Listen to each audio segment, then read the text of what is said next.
Hi guys, welcome to How to Solution. In this video I'm going to show you how to lock profile on Facebook. So first of all we will go into the Facebook mobile application, and after that you have to click on the three lines, and if you're using iPhone, the three lines you can see on the downside. Okay, and so this is my account and I will click on the TP, and after that you can see here that is three dots which is on right side, so you have to click on that.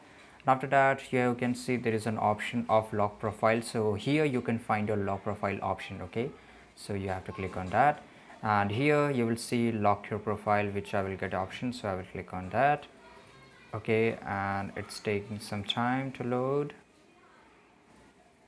So as you guys can see that here I get a notification that you logged your profile, and only my friends can see my stories, photos and post all kind of this things, right? So this is how you can lock your profile in the Facebook. If you found this video really helpful, subscribe our channel, like this video, and see you in the next video. Till that time, take care, goodbye.